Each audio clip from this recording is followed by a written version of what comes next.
let's go to what you guys have been up to, because you have been very present at these protests, doing a lot of reporting, bringing a lot of truth to people. And here's something.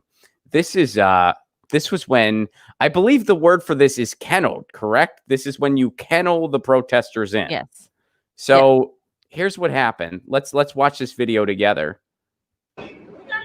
And now people can't get out, and people are freaking out because they don't want to be arrested.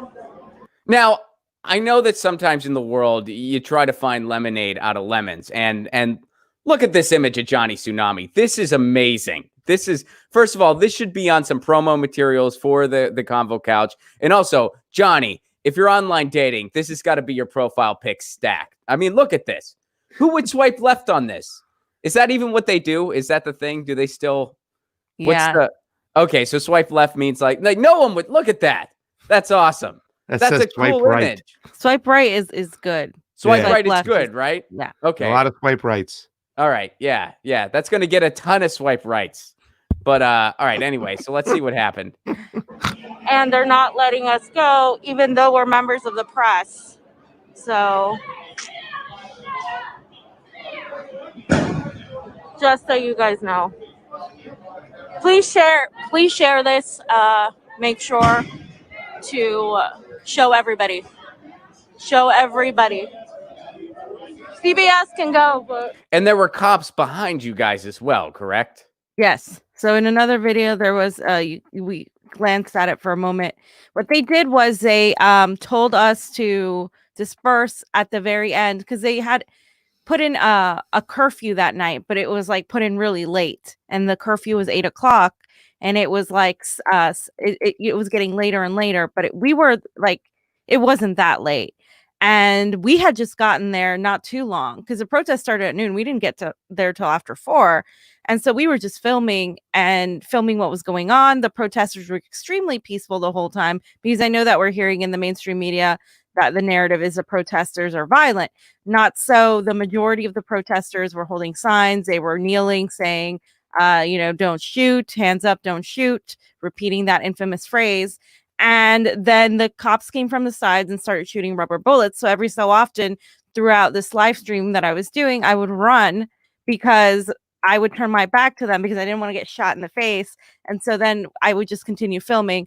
Then people started trying to leave, and they wouldn't let people get in their cars, including Johnny. He moved the car further away, and we were going to get in the car and go. And then the police came from that side. And then they were like, oh, go that way. And they told everybody to go down that alley where people ran, and it was mostly young women, 18 years old, and they were faced with more cops who were like pointing their weapons at them, and they were like, what the hell, where do you want us to go, and the cops had lied, and they didn't have anywhere for them to go. They wanted to arrest them, and so at that point they told everybody to sit down, and they started arresting people. So, and this was when you and Johnny got arrested then? Yes, this was when Johnny and I got arrested, yes. What did they tell you when they were arresting you? Did they tell you anything, or was it just this mass arrest, no explanation given, just, hey, we're arresting you?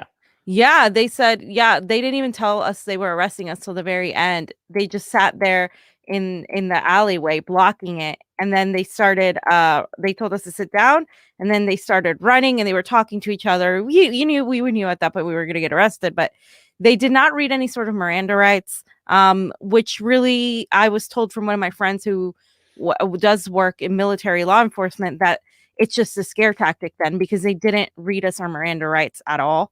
And so what they did was they just used the zip ties. And with the zip ties, though, they can really do a lot of harm, because what they did for Johnny and I is like, it was messed up. It wasn't straight. And so the whole time our wrists were really hurting. And then they put us in the wagon, the little police wagon. And it was like full of 4 people on each side. And one guy had been in there for 3 hours while they were waiting to pick up more people, because they were arresting a lot of people that day. Saturday was the day that everybody was out. And in other parts of West Hollywood, like you interviewed Tina as well, that she was on the other side where there was like more violence type of thing. There was more cars burning. There was more things going on. And she heard on the radio as we were being taken that they were like, as they were, we were being kettled, that they were going to do that. So it was interesting to see their whole formation. So then they took us downtown, and they decided not to book us, supposedly because of there was no room. They mentioned there being no room, so they were just going to give us a citation. And so they didn't know that ahead of time. I'm sure they didn't know that ahead of time. I'm sure they did it. And I think your friend is. I think your friend's 100% right. This was just a scare tactic through and through. Yeah. Because it's intimidation, right? It's intimidation. And the way they talked to us, they treated us like we were like criminals, and the way they corralled people. I mean, that sort of psychological manipulation they did to me is really like, we shouldn't have a system that does that to people, that allows people in general. It's just, to me, like, just treating somebody as an object, less than human, especially when you're there in the middle of the protest and you see these people with riot gear and they're pointing guns at you, and they see you as less than human, and they also become a one-minded mob mentality. The sort of groupthink takes over, and they're just like ready. They're like itching. They're grabbing their weapons, and we saw people get shot with rubber bullets for no reason, and that was not coming from the protesters. Yeah. Well, it's, I was there earlier than most. I went at the very beginning, and, I don't know, I posted this on Instagram and Twitter. You might have seen it, but one of the things that we all noticed when we were walking by was there was, and I think it was actually a CBS parking lot, but there was this fenced off area, and there were cops in that parking lot, and they were having their meeting. And, we don't know what was being said at that meeting. I don't know if anyone could get closer than I was, but I was still pretty far. But I put my phone like through the fence and got a photo. That's what people were doing. And you're kind of like, okay, this is them meeting. They're getting ready for something. And I'm sure they're not saying we're going to respect everybody's right to peacefully assemble, or, we're going to respect people's freedom of speech. And then my experience with it was, again, I have the same story everybody else has. I don't know one story that's different from everyone there. So either we were all slipped the best hallucinogens ever and had a completely different experience, or cops incited violence, because it was completely 1000% peaceful.